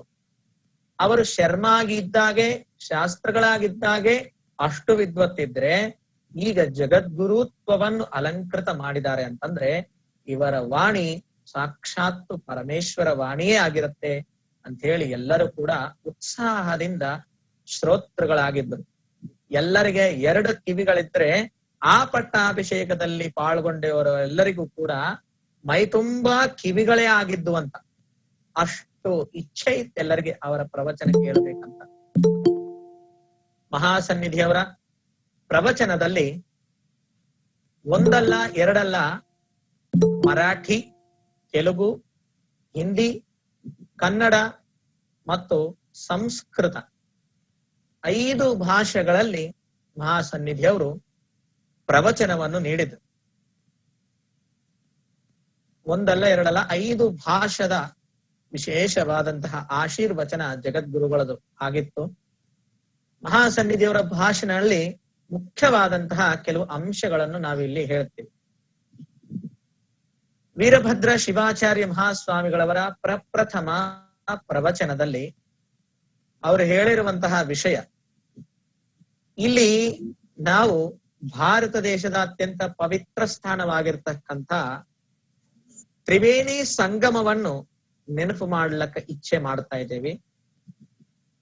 ಒಂದಲ್ಲ ಎರಡಲ್ಲ 3 ನದಿಗಳ ಸಂಗಮಕ್ಕೆ ತ್ರಿವೇಣಿ ಸಂಗಮ ಅಂತ ಕರೆಯುತ್ತಾರೆ. ಆದರೆ ನಮ್ಮ ಈ ಪಟ್ಟಾಭಿಷೇಕ ಮಹೋತ್ಸವದ ಸಂದರ್ಭದಲ್ಲಿ 5 ಭಾಷೆಯನ್ನು ಮಾತಾಡುವಂತಹ ಮಹಾನ್ ಜನರು, ಭಕ್ತರು, ವಿದ್ವಾಂಸರು ಈ ನಮ್ಮ ಮಠದಲ್ಲಿ, ಪೀಠದಲ್ಲಿ ಬಂದಿದ್ದಾರೆ. ಮರಾಠಿ, ಕನ್ನಡ, ಸಂಸ್ಕೃತ, ತೆಲುಗು, ಹಿಂದಿ ಇಂಥ 5 ಭಾಷೆಗಳ ಪಂಚವೇಣಿ ಸಂಗಮ ನಮ್ಮ ಪೀಠದಲ್ಲಿ ಆಗಿದೆ ಅನ್ನುವಂಥದ್ದನ್ನು ನೋಡಿದರೆ ನಮಗೆ ಬಹಳಷ್ಟು ಆನಂದ ಆಗ್ತಾ ಇದೆ ಅನ್ನುವಂಥದ್ದನ್ನು ಜಗದ್ಗುರು ಮಹಾಸನ್ನಿಧಿಯವರು ಹೇಳಿದರು. ಮತ್ತೆ ಇನ್ನೊಂದು ವಿಷಯವನ್ನು ಕೂಡ ಇಲ್ಲಿ ತಿಳಿಯಪಡಿಸಬೇಕಾಗುತ್ತೆ.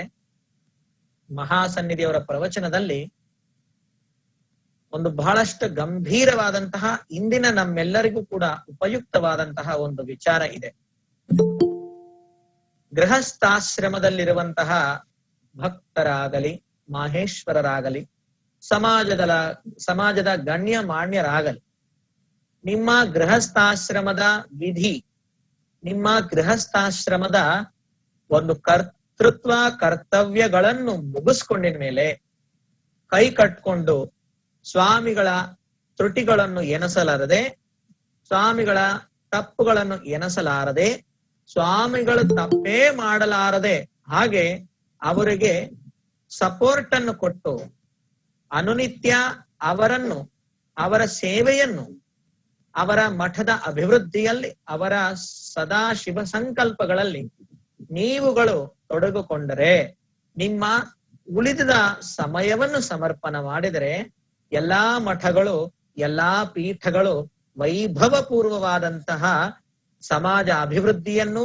ಧರ್ಮಾಭಿವೃದ್ಧಿಯನ್ನು ಮಾಡಬಲ್ಲವು ಅನ್ನುವಂತಹ ಒಂದು ಆಜ್ಞೆ, ಒಂದು ಸೂಚನೆ, ಒಂದು ಮಾರ್ಗದರ್ಶನ ಜಗದ್ಗುರುಗಳ ಉಪದೇಶದಲ್ಲಿ ಬಂದಿದೆ. ಈಗಿನ ಕಾಲದಲ್ಲಿ ನಾವೆಲ್ಲರೂ ಕೂಡ ಅದನ್ನ ಪಾಲನೆ ಮಾಡೋದ್ರಿಂದ ಎಲ್ಲಾ ಮಠಮಾನ್ಯಗಳು, ಧರ್ಮ ಸಂಸ್ಥೆಗಳು, ನಮ್ಮ ಸಂಪ್ರದಾಯ ಸಂಸ್ಕೃತಿಗಳು ಅಭಿವೃದ್ಧಿ ಆಗೋದ್ರಲ್ಲಿ ಯಾವುದೇ ವಿಧವಾದಂತಹ ಸಂಶಯ ಇರುವುದಿಲ್ಲ. 60 ವರ್ಷ ಆದ ಕೂಡಲೇ ರಿಟೈರ್ಮೆಂಟ್ ಆಗ್ತೀರಾ, ಆದ ಕೂಡಲೇ ಎಲ್ಲಾ ಮಠ ಮಂದಿರಗಳಲ್ಲಿ ಹೋಗಿ ತಮ್ಮ ತಮ್ಮ ಸೇವೆಯನ್ನು ಸಮರ್ಪಣೆ ಮಾಡೇಬೇಕು ಅನ್ನುವಂತಹ ಆಜ್ಞೆ ವೀರಭದ್ರ ಶಿವಾಚಾರ್ಯರ ಒಂದು ಆಶೀರ್ವಚನ, ಪ್ರಥಮ ಆಶೀರ್ವಚನದಲ್ಲಿ ಹೇಳಿರುವಂತಹ ಮುಖ್ಯ ವಿಷಯ ಅದೇ. ಅಂತಾರಲ್ಲ, ಯೋಗೇನ ಅಂತೆ ತನುತ್ಯಜಾಂ ಶೈಶವೇಭ್ಯಸ್ತ ವಿದ್ಯಾನ ಯೌವನೇ ವಿಷಯೈಷಿನಾಂ ವಾರ್ಧಕ್ಯೇ ಮುನಿವೃತ್ತೀನಾಂ ಯೋಗೇನಾಂತೆ ತನುತ್ಯಜಾಂ. ಬಾಲ್ಯಕಾಲದಲ್ಲಿ ವಿದ್ಯಾಶಾಸ್ತ್ರಗಳನ್ನು ಪಡೆಯಬೇಕಂತೆ.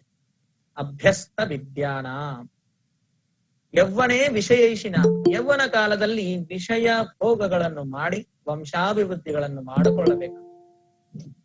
ವಾರ್ಧಕ್ಕೆ ಮುನಿವೃತ್ತಿನ, ಹೇಗೆ ಹೇಗೆ ವಯಸ್ಸು ಮೇಲೆ ಬರ್ತಾ ಇದೆಯೋ ಮುನಿವೃತ್ತಿ, ಯಾವುದೇ ವಿಧವಾದಂತಹ ಬಂಧನಗಳಲ್ಲಿ ಪಡೆಯಲಾರದೆ ಮೌನವಾಗಿ ಮನಸ್ಸನ್ನು ತನ್ನ ಕೈಯಲ್ಲಿ ಇಟ್ಟುಕೊಂಡು ಇಂದ್ರಿಯ ನಿಗ್ರಹವನ್ನು ಮಾಡುವಂತಹ ಸಾಧನೆ ಮಾಡಿಕೊಳ್ಬೇಕಂತ. ಈ ಶರೀರವನ್ನು ಬಿಡುವಾಗ ಯೋಗೇನ ಅಂತೆ ತನುತ್ಯಜ, ಯೋಗವನ್ನು ಮಾಡುತ್ತಾ, ಅಂದ್ರೆ ಯಮ ನಿಯಮ ಆಸನ ಪ್ರತ್ಯಾಹಾರ ಧ್ಯಾನ ಧಾರಣ ಸಮಾಧಿ ಅಷ್ಟಾಂಗ ಯೋಗಗಳು ಶಿವ ಯೋಗವನ್ನು ಮಾಡುತ್ತಾ ಸಮಾಜವೇ ಸದಾಶಿವ ಸ್ವರೂಪ ಅನ್ನುವಂತಹ ಸ್ವಾಮಿಗಳು ಸಾಕ್ಷಾತ್ ಸದಾಶಿವ ಸ್ವರೂಪವನ್ನು ತಿಳಿದು ಅವರ ಸೇವೆಯಲ್ಲಿ ಸದಾ ಸಮಾಜದ ಹಿತಕ್ಕಾಗಿ ನಮ್ಮ ಈ ಶರೀರವನ್ನು ತ್ಯಾಗ ಮಾಡುತ್ತಾ ಪ್ರಾಣವನ್ನು ಬಿಡಬೇಕು ಅಂತ ವಿಷಯ, ಅಂತ ಅದ್ಭುತವಾದಂತಹ ಆಶೀರ್ವಚನ ಮಹಾಸ್ವಾಮಿಗಳಾಗಿತ್ತು.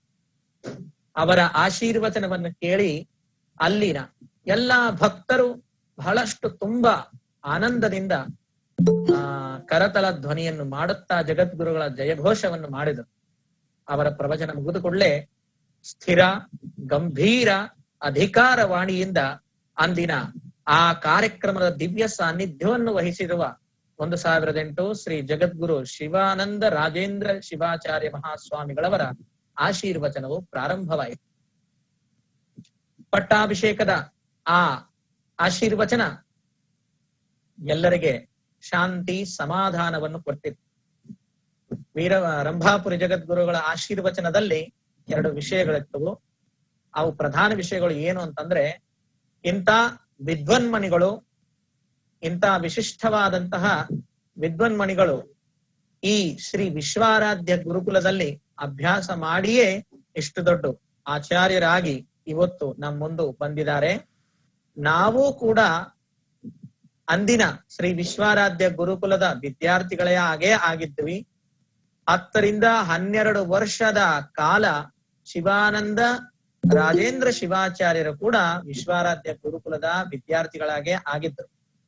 ಆ ವಿಶ್ವಾರಾಧ್ಯ ಗುರುಕುಲದ ವಿದ್ಯಾರ್ಥಿಗಳು ಅಂದಿನ ಅನೇಕ ವಿರಕ್ತ ಸಂಪ್ರದಾಯದ ಸ್ವಾಮಿಗಳು ಕೂಡ ಆಗಿದ್ರು. ಈಗಿನ ನಿಮ್ಮ ಕಾಶಿಪೀಠದ ಜಗದ್ಗುರುಗಳಾಗಿರ್ತಕ್ಕಂಥ ವೀರಭದ್ರ ಶಿವಾಚಾರ್ಯರು ಕೂಡ ಈ ಗುರುಕುಲದ ವಿದ್ಯಾರ್ಥಿಗಳೇ. ಎಷ್ಟೋ ದೊಡ್ಡ ವಿದ್ವತ್ತನ್ನು ಸಂಪಾದಿಸಿರುವಂತಹ ವಿದ್ಯಾರತ್ನ, ವಿದ್ಯಾನಿಧಿ ಅನ್ನುವಂತಹ ಒಂದು ಹೆಮ್ಮೆಯ ಬಿರುದಾಂಕಿತರಾಗಿರುವಂತಹ ವೀರಭದ್ರ ಶರ್ಮಾ ಅವರು ಇವತ್ತಿನ ನಮ್ಮ ಈ ಕಾಶಿ ಪೀಠಕ್ಕ ಜಗದ್ಗುರುಗಳಾಗಿರೋದು ನಮ್ಮೆಲ್ಲರಿಗೂ ಕೂಡ ಬಹಳಷ್ಟು ತುಂಬಾ ಆನಂದದ ವಿಷಯ. ಜಗದ್ಗುರುಗಳವರು ಕಾಶಿ ಪೀಠದ ಇತಿಹಾಸವನ್ನು ಮತ್ತಿಷ್ಟು ಹೆಮ್ಮೆಯಿಂದ ಪುನರಭಿವೃದ್ಧಿ ಉತ್ತರೋತ್ತರಾಭಿವೃದ್ಧಿ ಮಾಡುತ್ತಾರಂತೇಳಿ ಆಶೀರ್ವಚನವನ್ನು ಕೊಟ್ಟು ಶುಭ ಹಾರೈಕೆಗಳನ್ನು ಕೊಟ್ಟು ಅವರ ಆಶೀರ್ವಚನವನ್ನು ಮುಗಿಸಿದ್ದಾರೆ. ಆ ನಂತರ ಜಗದ್ಗುರು ವೀರಭದ್ರ ಶಿವಾಚಾರ್ಯರ ಪಟ್ಟಾಭಿಷೇಕ ಆದ ನಂತರ ಅವರಿಗೆ ವಿದ್ವತ್ತು ಜ್ಞಾನಿಗಳಾಗಿದ್ರು ಯಾವುದೇ ಕಾರ್ಯವನ್ನು, ಯಾವುದೇ ಸಮಾಜ ಅಭಿವೃದ್ಧಿಯನ್ನು, ಮಠದ ಅಭಿವೃದ್ಧಿಯನ್ನು ಮಾಡಬೇಕಂತಂದ್ರೆ ಧನ ಮೂಲಮಿದಂ ಜಗತ್, ರೊಕ್ಕ ಇದ್ದರನೆ ಎಲ್ಲ ಕಾರ್ಯಗಳು ಆಗ್ತವೆ. ಇದೆಲ್ಲರಿಗೆ ಗೊತ್ತಿರುವಾದಂತಹ ವಿಷಯ. ಆದ್ರೆ ಅಂದಿನ ಆರ್ಥಿಕ ಸ್ಥಿತಿಗಳು ಸರಿಯಾಗಿ ಇರಲಿಲ್ಲ. ಜಗದ್ಗುರು ಮಹಾಸನ್ನಿಧಿಯವರು ಪಟ್ಟಾಭಿಷೇಕ ಆದ ಕೂಡಲೇ ಅತ್ಯಂತ ದೊಡ್ಡದಾಗಿರ್ತಕ್ಕಂತ ಒಂದು ಋಣಭಾರ ಪೀಠಕ್ಕೆ ಇತ್ತು. ಅಂದಿನ ಕಾಲದಲ್ಲಿ 1,80,000 ರೂಪಾಯಿಗಳ ಋಣಭಾರ ಮಠದ ಪೀಠದ ಮೇಲೆ ಇತ್ತು. ನಿಮಗೆ ಈಗಿನ ಕಾಲಕ್ಕೆ 1,80,000 ಕಡಿಮೆ ಅನಿಸ್ತಾ ಇರಬಹುದು. ಆದ್ರೆ ಈಗಿನ ಕಾಲಕ್ಕ 1 ತುಲಿ ಗೋಲ್ಡ್ 50,000 ಇದೆ. 1944 ರಲ್ಲಿ 10 ಗ್ರಾಮ್ ಗೋಲ್ಡ್ 33 ರೂಪಾಯಿ, 18 ರೂಪಾಯಿ, 33 ರೂಪಾಯಿ ಇತ್ತಂತ. ಅಂದ್ರೆ 1,80,000ಕ್ಕೆ ಎಷ್ಟು ತುಲಿ ಬಂಗಾರ ಬಂದಿರಬಹುದು?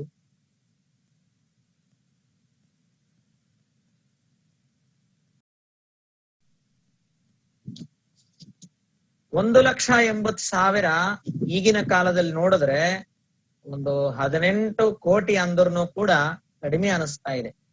ಅಷ್ಟು ಋಣಭಾರ ಇದ್ರೂ ಕೂಡ ವೀರಭದ್ರ ಶಿವಾಚಾರ್ಯರು ಭಯ ಹಿಡಲಾರದೆ ಅವರ ವಿದ್ವತ್ತು, ಅವರ ಬ್ರಹ್ಮಚರ್ಯದ ಒಂದು ತಪೋಶಕ್ತಿಯಿಂದ ಅವರು ಸರಳವಾಗಿ ಸುಲಭವಾಗಿ ಅದನ್ನ ತೀರಿಸಬೇಕಂತ ಹೇಳಿ ಸಂಕಲ್ಪ ಮಾಡ್ತಾರೆ. ಗುರುಗಾದಿಯ ಜಂಗಮ ಬಾಬಾ ಅವರ ವಿಶ್ವಾರಾಧ್ಯರವರ ಕೃಪೆಯಿಂದ ಒಂದು ಕೋರ್ಟಿನ, ಅಲಹಾಬಾದ್ ಕೋರ್ಟಿನ ಒಂದು ತೀರ್ಪುನು ಬಂದಿತ್ತು. ಶೀಘ್ರವೇ ಎಲ್ಲ ಅಂದಿನ ಆ ಋಣಭಾರವನ್ನು ತೀರ್ಸ್ಕೊಳಕ ಕೋರ್ಟ್ ಒಂದು ಆಫೀಸರ್ ಅನ್ನು ಕೂಡ, ರಿಸೀವರ್ ಆಫೀಸರ್ ಅನ್ನು ಕೂಡ ಇಟ್ಟಿತ್ತು. ಅವರು ಮಠಕ್ಕೆ ಬಂದಿರುವಂತಹ ಎಲ್ಲಾ ಪ್ರಕಾರದ ಉತ್ಪನ್ನವನ್ನು ಅವರೇ ತಗೊಂತಿದ್ರು. ಮಠದ ಚಾಲನೆಕ್ಕಾಗಿ ಎಷ್ಟು ದುಡ್ಡು ಬೇಕು ಅಷ್ಟು ಕೊಟ್ಟು ಉಳಿದಿದ್ದೆಲ್ಲ ಅವ್ರು ಕೋರ್ಟಿಗೆ ಕಟ್ತಾ ಇದ್ರು. ಒಂದೊಂದು ಸಂದರ್ಭದಲ್ಲಿ ಜಗದ್ಗುರುಗಳಿಗೆ ಮತ್ತ ಆ ರಿಸೀವರ್ ಆಫೀಸರ್ಗೆ ಸ್ವಲ್ಪ ವಾಗ್ವಾದ ಆಗ್ತಿತ್ತು. ಮಠದ ಅಭಿವೃದ್ಧಿಗಾಗಿ ಗುರುಗಳು ವಿಚಾರ ಮಾಡಿದ್ರೆ ಋಣಭಾರದ ಪೂರ್ಣಕ್ಕಾಗಿ ಅವರು ವಿಚಾರ ಮಾಡ್ತಿದ್ರು. ಹೀಗೆ ಜಗದ್ಗುರುಗಳವರು ಕೋರ್ಟಿಗೆ ವಿನಂತಿ ಮಾಡ್ಕೊಂಡಿದ್ದಾಗ ಆ ರಿಸೀವತ್ವವನ್ನು ಕೂಡ ನಮಗೆ ಕೊಟ್ಬಿಡ್ರಿ, ನಾವೇ ತುಂಬಿಡ್ತೀವಿ ನಿಮ್ಗೆ ಶೀಘ್ರ ಅಂದ್ಕೊಳ್ಳೆ ಕೋರ್ಟ್ ಒಪ್ಪಣೆಯನ್ನು ಕೊಡ್ತು. ಅವಾಗೆ ಜಗದ್ಗುರುಗಳವರು ಎಷ್ಟೋ ಕಷ್ಟಪಟ್ಟು ಅವರಿಗೆ ಪರಿಚಯ ಇರುವಂತಹ ಎಲ್ಲಾ ಭಕ್ತರಿಗೆ ವಿಷಯವನ್ನು ಸ್ಪಷ್ಟವಾಗಿ ಲೆಟರ್ ಮೂಲಕ ತಿಳಿಸಿದ್ರು. ಬಹಳಷ್ಟು ಮಂದಿ ಮಠದ ಪೀಠದ ಆ ದುರ್ಭರಾವಸ್ಥೆಯನ್ನು ನೋಡಿ ಅವರ ಮೇಲಿರುವಂತಹ ಒಂದು ಅಭಿಮಾನ ಭಕ್ತಿಯಿಂದ ನಿಮ್ಮಂತಹ ಎಲ್ಲಾ ಅಭಿಮಾನ ಭಕ್ತ ವೃಂದಗಳು ಬಹಳಷ್ಟು ದುಡ್ಡಿನ ಸಹಾಯ ಮಾಡಿದ್ರು. ಬಹಳಷ್ಟು ಮಂದಿ ಅವರಿಗೆ ಧನವ ಸಹಾಯವನ್ನು ಮಾಡಿ ಸೇವೆಯನ್ನು ಮಾಡಿ ಕಾಶಿ ಪೀಠವನ್ನು ಋಣಮುಕ್ತರಾಗಕ್ಕೆ ಎಲ್ಲರೂ ಬಹಳ ಸಹಾಯ ಪಟ್ಟಿದ್ರು. ಅಂದಿನ ರಂಭಾಪುರಿ ಜಗದ್ಗುರುಗಳನ್ನೇ ಮೊದಲು ಮಾಡಿಕೊಂಡು ಬಹಳಷ್ಟು ಮಂದಿ ಶಿವಾಚಾರ್ಯರು, ಬಹಳಷ್ಟು ಮಂದಿ ಪಂಡಿತರು, ವಿದ್ವಾಂಸರು, ಭಕ್ತರು ಎಲ್ಲರ ಹೆಸರಲ್ಲೂ ಕೂಡ ಈಗಿನಗೂ ಕಾಶಿ ಪೀಠದಲ್ಲಿದ್ದಾವೆ. ಅಂತ ವಿಶೇಷವಾದಂತಹ ಋಣಭಾರ ಇದು ಬಹಳ ದೊಡ್ಡ ಸಮಸ್ಯೆ ಇತ್ತು. ಯಾಕೆ ಅಂತಂದ್ರೆ ಅಷ್ಟು ಬಡತನ ಇರುವುದ ಕಾರಣದಿಂದ ಆ ಋಣಭಾರವನ್ನು ತೀರಿಸುವಂತದ್ದು ಆಗ್ತಾನೆ ಇದ್ದಿಲ್ಲ. ಅಂತ ಋಣಭಾರದ ಮುಕ್ತಿಗೆ ಜಗದ್ಗುರು ವೀರಭದ್ರ ಶಿವಾಚಾರ್ಯ ಮಹಾಸ್ವಾಮಿಗಳು ಒಂದು ವಿಶೇಷವಾದಂತಹ ಯೋಜನೆಯನ್ನು ಮಾಡಿದರು.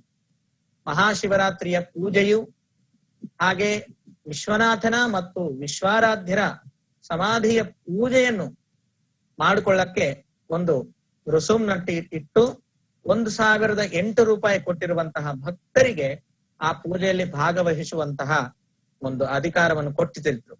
ಅಂತ ಒಂದು ವಿಶೇಷವಾದಂತಹ ವಿಚಾರಗಳಿಂದ ಧನ ಸಂಗ್ರಹವನ್ನು ಮಾಡಿ 1,80,000 ಅಂದ್ರೆ ಈಗಿನ ಕಾಲಕ್ಕೆ ಒಂದು 18 ಕೋಟಿ ಅಂತ ತಿಳ್ಕೋರಿ, ಅಷ್ಟು ದೊಡ್ಡ ಗುಣಭಾರದಿಂದ ಮುಕ್ತ ಮಾಡಿದರು ಪೀಠವನ್ನು.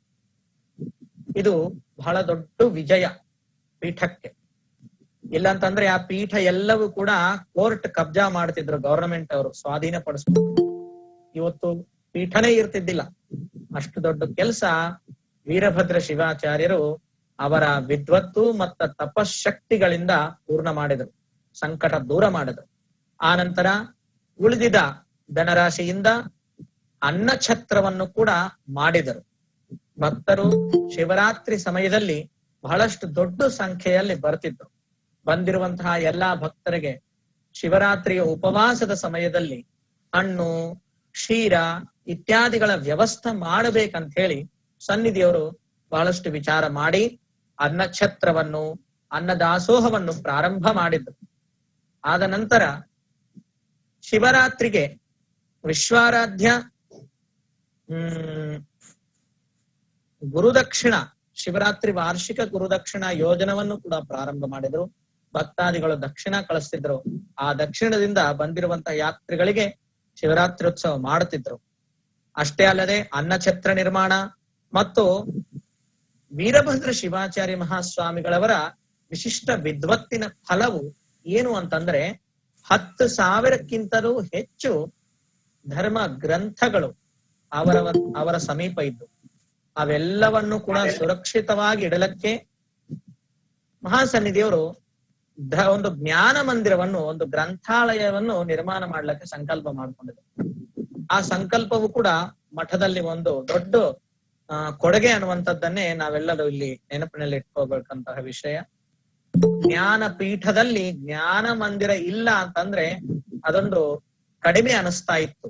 ಅದಕ್ಕಾಗಿ ಅವರ 10,000 ಮುದ್ರಣೆ ಆಗಿರುವಂತಹ ಗ್ರಂಥಗಳು ಮತ್ತು 1,000ಕ್ಕಿಂತಲೂ ಹೆಚ್ಚು ತಾಳಪತ್ರ ಗ್ರಂಥಗಳು ಕೂಡ ಅವರ ಇದ್ದುವು. ಅಂತ ಎಲ್ಲಾ ಗ್ರಂಥಗಳನ್ನು ಸಂರಕ್ಷಿಸಲಕ್ಕೆ, ಸಾಹಿತ್ಯವನ್ನು ಅಭಿವೃದ್ಧಿಗೊಳಿಸಲಕ್ಕೆ ಗ್ರಂಥಾಲಯವನ್ನು ಕೂಡ ನಿರ್ಮಾಣ ಮಾಡಿದ್ರು.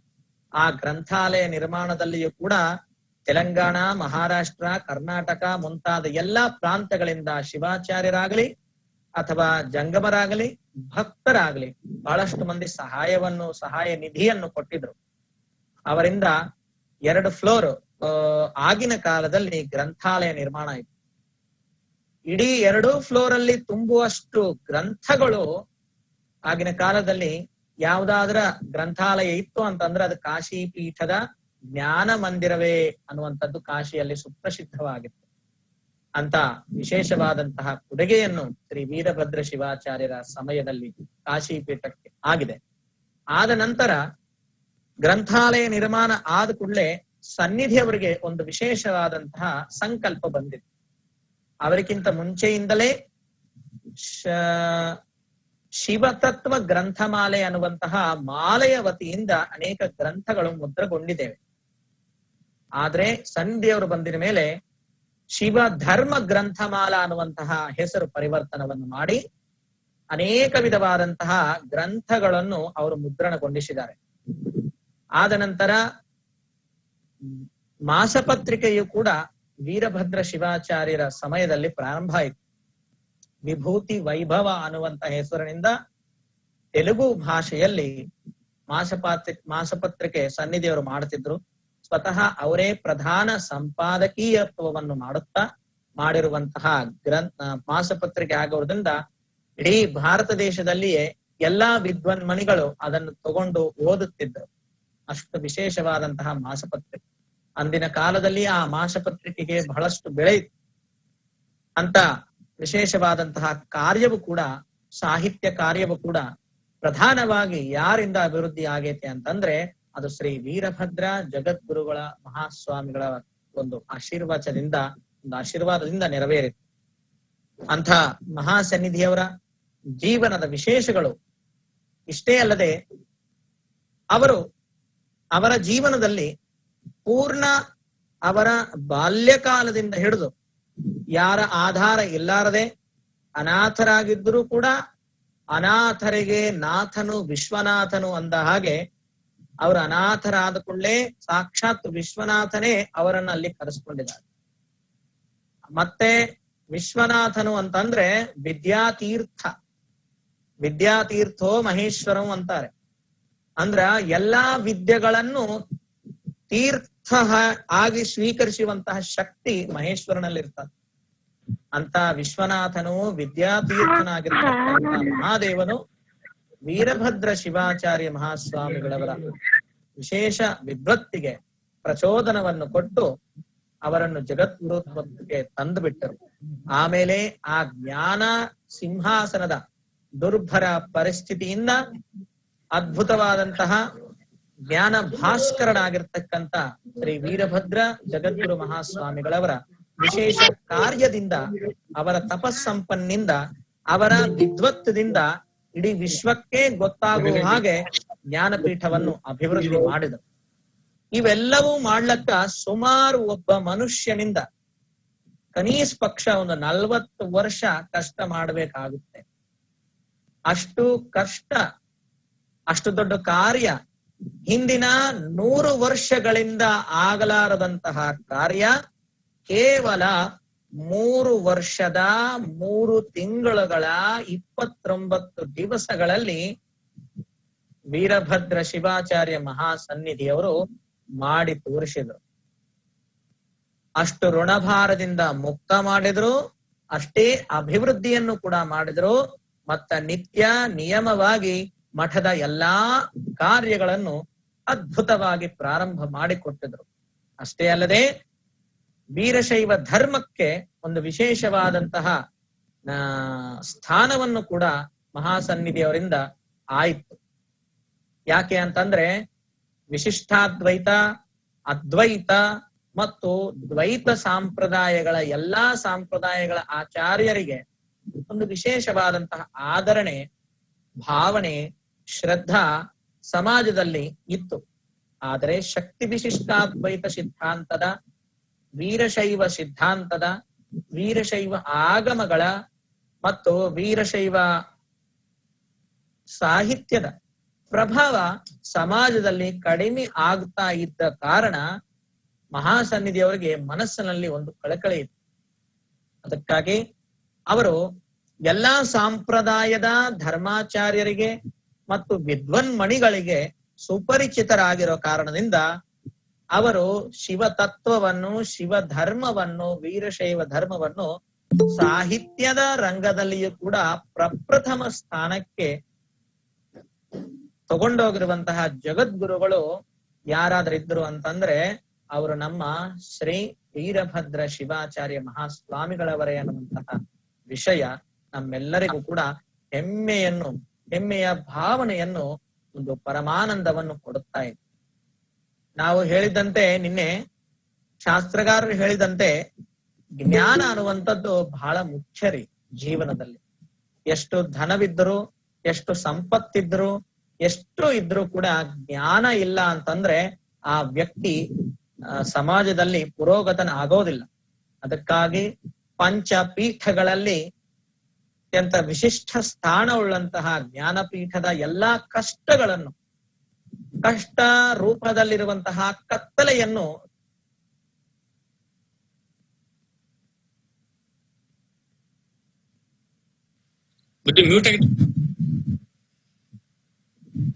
ಆ ಕತ್ತಲೆಯನ್ನು ದೂರ ಮಾಡಲಕ್ಕೆ ಜ್ಞಾನದ ಸೂರ್ಯನೇ ಆಗಿ ಶ್ರೀ ವೀರಭದ್ರ ಶಿವಾಚಾರ್ಯ ಮಹಾಸ್ವಾಮಿಗಳವರು ಆ ಪೀಠಾರೋಹಣವನ್ನು ಮಾಡಿ ಕೇವಲ 3 ವರ್ಷದ 3 ತಿಂಗಳ ಅಷ್ಟೇ ಕಡಿಮೆ ದಿವಸದಲ್ಲಿ 100 ವರ್ಷಗಳಲ್ಲಿ ಆಗಲಾರದಂತಹ ಅಸಾಧ್ಯವಾದಂತಹ ಕಾರ್ಯವನ್ನು ಮಾಡಿ ತೋರಿಸಿದ್ದಾರೆ. ಅಂತ ವೀರಭದ್ರ ಶಿವಾಚಾರ್ಯ ಮಹಾಸ್ವಾಮಿಗಳವರು ಆಂಧ್ರದಲ್ಲಿ ಹುಟ್ಟಿ ಆಂಧ್ರದ ಜನಾಂಗಕ್ಕೆ ಎಲ್ಲರಿಗೂ ಕೂಡ ಆನಂದವನ್ನು ಕೊಟ್ಟಿದ್ದಾರೆ. ಅಷ್ಟೇ ಅಲ್ಲದೆ ಇಡೀ ವೀರಶೈವ ಸಂಪ್ರದಾಯದ ಎಲ್ಲಾ ಆಚಾರ್ಯರ ಪರಂಪರೆಯಲ್ಲಿಯೂ ಅತ್ಯಂತ ವಿಶಿಷ್ಟವಾದಂತಹ ವಿದ್ವನ್ಮಣಿಗಳು, ಅಷ್ಟೇ ಕರ್ತೃತ್ವ ನಿಷ್ಠರು, ಅಷ್ಟೇ ಬ್ರಹ್ಮಚರ್ಯ ತಪಸ್ ಸಂಪನ್ನರು ಕೂಡ ಆಗಿದ್ರು. ಅಂತ ವೀರಭದ್ರ ಶಿವಾಚಾರ್ಯ ಮಹಾಸ್ವಾಮಿಗಳವರ ಪಟ್ಟಾಭಿಷೇಕದ ದಿನ ರಂಭಾಪುರಿ ಜಗದ್ಗುರುಗಳು ಮತ್ತೊಂದು ಹೆಸರು, ಮತ್ತೊಂದು ಮಾತೇನು ಹೇಳಿದ್ರಂತಂದ್ರೆ, ಇವರ ಪಟ್ಟಾಭಿಷೇಕ ನಂತರ ಪಟ್ಟಾಭಿಷೇಕದ ಹೆಸರನ್ನು ಬದಲಾಯಿಸುವಂತಹ ಸಂದರ್ಭ ಇರುತ್ತೆ. ಆದರೆ ನಮಗೆ ಇವರ ಹೆಸರನ್ನು ಬದಲಾಯಿಸಬಾರದು ಅನ್ನುವಂತಹ ಪ್ರಾರ್ಥನೆಗಳು ಬಹಳಷ್ಟು ಮಂದಿ ವಿದ್ವಾಂಸರಿಂದ ಮತ್ತು ಭಕ್ತರಿಂದ, ಸ್ವಾಮಿಗಳಿಂದ ಬರ್ತಾ ಇದ್ದಾವೆ. ಅದರ ಕಾರಣ ನಾವು ಹೆಸರನ್ನು ಬದಲಾಯಿಸುವುದಿಲ್ಲ. ನಮಗೂ ಮನಸ್ಸಿಗೆ, ನಮ್ಮ ಅಂತರಂಗದಲ್ಲಿಯೂ ಕೂಡ ಈ ಭಾವನೆ ಬರ್ತಾ ಇದೆ. ಈ ಪೀಠಕ್ಕೆ ಹಿಂದೆ ಅದೇ ಆಂಧ್ರ ಪ್ರದೇಶದ ಭಾಗದಿಂದ ಇಂದಿನ ವೀರಭದ್ರ ಶಿವಾಚಾರ್ಯರಾಗಿದ್ದು, ಅವರೇ ಪುನಃ ಜನ್ಮ ತಾಳಿದು ಮತ್ತ ಮಠದ ಅಭಿವೃದ್ಧಿಗಾಗಿ ಬಂದಿದ್ದಾರೆ ಅನ್ನುವಂತಹ ಒಂದು ಭಾವನೆಯನ್ನು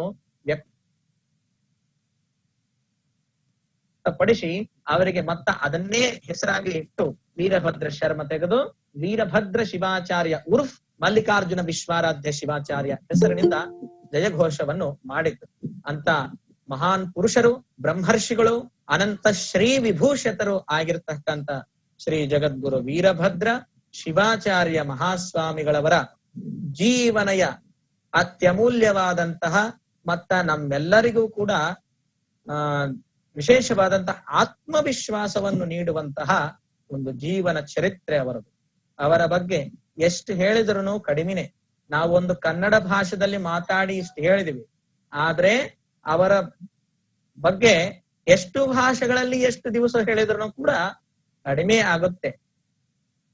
ಅಂತ ಜಗದ್ಗುರುಗಳವರು ಬಹಳಷ್ಟು ಅಸ್ವಸ್ಥರಾಗಿ ತಮ್ಮ 42ನೆಯ ವಯಸ್ಸಿನಲ್ಲಿಯೇ ಈ ಶರೀರವನ್ನು ತ್ಯಾಗ ಮಾಡಿದ್ರು. ಅವರಿಗೆ ಕ್ಷಯವ್ಯಾಧಿ ಆಗಿತ್ತು ಅಂತ ಹೇಳಿ ಹೇಳ್ತಾರೆ.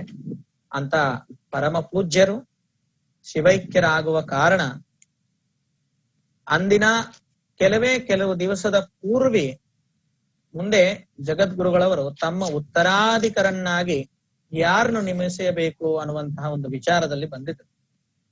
ಅಂದಿನ ಶ್ರೀ ವಿಶ್ವಾರಾಧ್ಯ ಗುರುಕುಲದ ಸಾಧಕರಲ್ಲಿ ವಿಶಿಷ್ಟರು, ಪರಮ ಜ್ಞಾನಿಗಳು, ಗುರು ಭಕ್ತಿ ನಿಷ್ಠರು, ಅಷ್ಟೇ ಅಲ್ಲದೆ ಬ್ರಹ್ಮಚರ್ಯ ಪಾಲನಾ ದಕ್ಷರು, ವಿಶಿಷ್ಟ ತೇಜಸ್ಸಿನಿಂದ ಎಲ್ಲಾ ವಿದ್ಯಾರ್ಥಿಗಳಲ್ಲಿ ವಿಶೇಷವಾಗಿ ಹೆಸರು ಉಳ್ಳಂತಹ ಸಾಧಕರು ಯಾರಿದ್ದಾರೆ ಅಂತಂದ್ರೆ ಶ್ರೀ ವೀರಭದ್ರ ಜಗದ್ಗುರುಗಳವರ ದೃಷ್ಟಿಕೋನದಿಂದ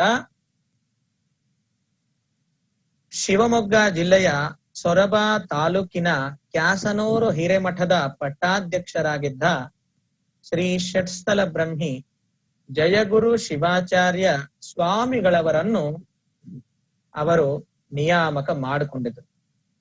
7ನೇ ದಿನಾಂಕ 7/1/1948ರಲ್ಲಿ ತಮ್ಮ ಉತ್ತರಾಧಿಕಾರಿಗಳನ್ನಾಗಿ ಅವರ ಹೆಸರಿನಿಂದ ಮೃತ್ಯು ಪತ್ರವನ್ನು ಲಿಖಿತ ಪೂರ್ವಕವಾಗಿ ಕೊಟ್ಟು ಇಟ್ಟಿದರು. ಅದಾದ ನಂತರ ಅದೇ ಜನವರಿ ತಿಂಗಳಲ್ಲಿ 25ನೇ ತಾರೀಕಿಗೆ 1948 ಪೌಷ್ಯ ಶುದ್ಧ ಚತುರ್ದಶಿ ದಿನ ಸಂಜೆ 7:20 ಶ್ರೀ ಅನಂತ ಶ್ರೀ ವಿಭೂಷಿತ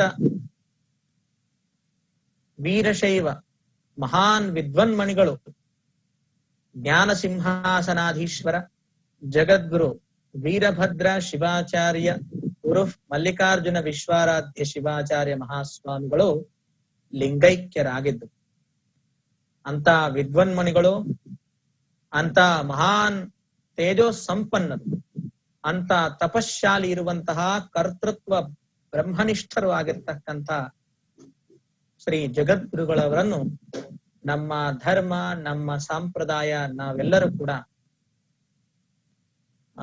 ದೂರ ಆಗಿರುವಂತಹ ಒಂದು ದುಃಖದ ಸಮಯವದು.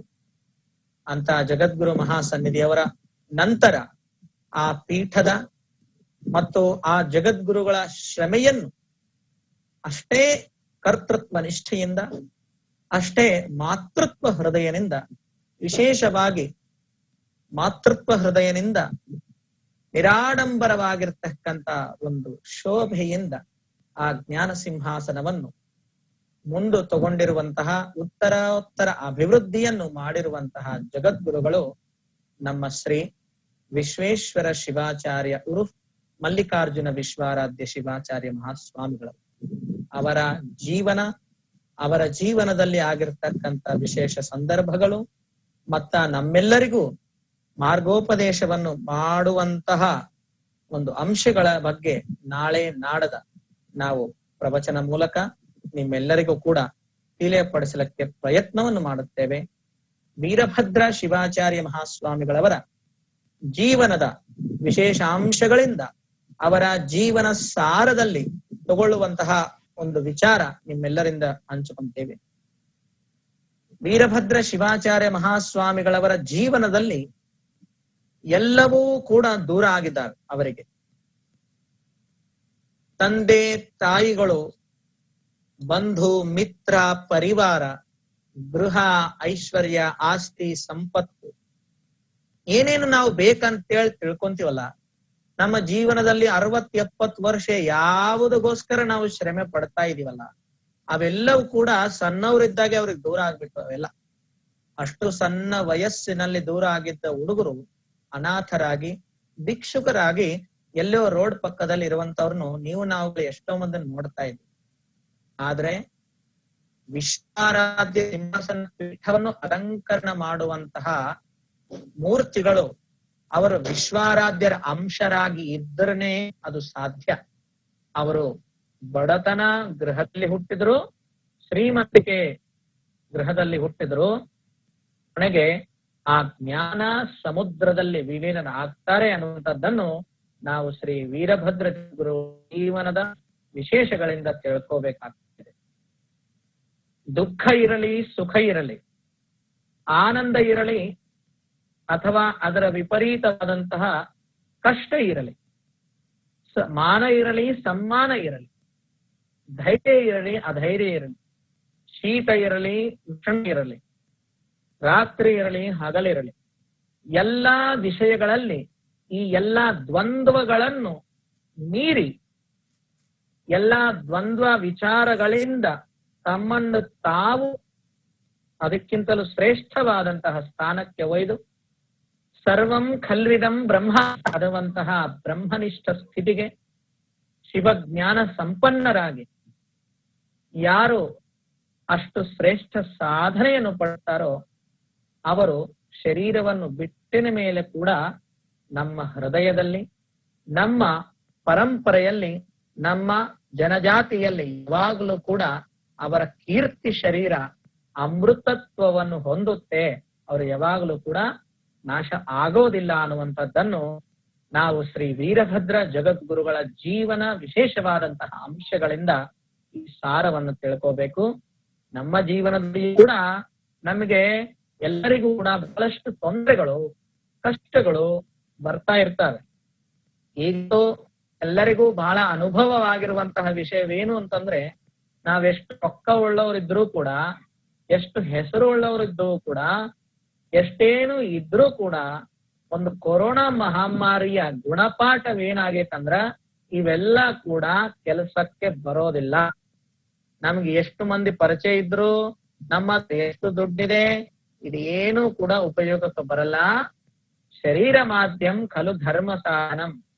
ಶರೀರ ಧರ್ಮ ಕಾರ್ಯಗಳನ್ನು ಮಾಡ್ಲಕ್ಕೆ, ಧಾರ್ಮಿಕ ಪ್ರವೃತ್ತಿಯಿಂದ ಇರಲಕ್ಕೆ ಈ ಶರೀರ ಬಹಳಷ್ಟು ಮುಖ್ಯವಾದದ್ದು. ಈ ಶರೀರದ ರಕ್ಷಣೆ ಅದಕ್ಕೆ ಬಹಳ ಮುಖ್ಯವಾದದ್ದು. ಅಂತ ಶರೀರ ರಕ್ಷಣೆಯನ್ನು, ಶರೀರ ಪೋಷಣೆಯನ್ನು, ಇಂಥ ಶರೀರದ ಹೆಸರನ್ನು ನಾವು ಪ್ರಪಂಚದಲ್ಲಿ ಮಾಡ್ಕೊಳ್ಬೇಕಂತಹ ಕಾರ್ಯಗಳನ್ನು ಮಾಡ್ತೀವಿ. ಆದ್ರೆ ಈ ಶರೀರ ಮೂಲತಃ ಎದಕ್ ಸಿಕ್ಕಿದೆ? ಧರ್ಮ ಪರಿರಕ್ಷಣಕ್ಕಾಗಿ, ಧಾರ್ಮಿಕ ಪ್ರವೃತ್ತಿಯಿಂದ ಇರಲಕ್ಕಾಗಿ ಈ ಶರೀರ ಸಿಕ್ಕಿದೆ. ಈ ಕೊರೋನಾ ಮಹಾಮಾರಿ ಎಲ್ಲರಿಗೂ ಅಂತ ಗುಣಪಾಠ ಕೊಟ್ಟಿದೆ. ಧಾರ್ಮಿಕ ಪ್ರವೃತ್ತಿಯಿಂದ ಇರಬೇಕನ್ನುವಂಥದ್ದು. ಎಷ್ಟು ಕಷ್ಟಗಳೇ ಬಂದ್ರು, ಎಷ್ಟೇ ನಷ್ಟಗಳು ಬಂದ್ರು, ಎಷ್ಟೇ ದುರ್ಭರ ಪರಿಸ್ಥಿತಿಗಳು ಬಂದ್ರು ಕೂಡ ವೀರಭದ್ರ ಜಗದ್ಗುರು ವೀರಭದ್ರ ಮಹಾಸನ್ನಿಧಿಯವರ ಜೀವನ ಚರಿತ್ರೆಯನ್ನು ಕೇಳಿ, ಓದಿ, ಅದನ್ನು ನಮ್ಮ ಮನಸ್ಸಿನಲ್ಲಿಟ್ಕೊಂಡು ನಾವು ಕೂಡ ಎಲ್ಲ ದುಃಖಗಳನ್ನು ಧೈರ್ಯದಿಂದ ಎದುರಿಸಬೇಕನ್ನುವಂತಹ ಒಂದು ವಿಶೇಷವಾದಂತಹ ಆದರ್ಶ ಜೀವನ ಶ್ರೀ ಜಗದ್ಗುರು ವೀರಭದ್ರ ಶಿವಾಚಾರ್ಯ ಮಹಾಸ್ವಾಮಿಗಳ ಜೀವನದಿಂದ ನಮಗೆ ಸಿಗುತ್ತಾ ಇದೆ. ಅಂತ ಧೈರ್ಯದಿಂದ, ಅಂತ ವಿವೇಕದಿಂದ, ಜ್ಞಾನದಿಂದ ನಾವು ಮತ್ತೆ ನೀವು ಎಲ್ಲರೂ ಕೂಡ ನಮ್ಮ ಜೀವನವನ್ನು ಸಾರ್ಥಕಗೊಳಿಸೋಣ ಅನ್ನುವಂತಹ ವಿಚಾರವನ್ನು ತಿಳಿಸುತ್ತಾ ಇಂದಿನ ನಮ್ಮ ಈ ವಾಣಿಗೆ ಜಗದ್ಗುರುಗಳ ದಿವ್ಯ ಶರಣಕ್ಕೆ ಸಮರ್ಪಣೆ ಮಾಡ್ತಾ ಇದ್ದೇವೆ. ಓಂ ಶಾಂತಿ ಶಾಂತಿ ಶಾಂತಿ.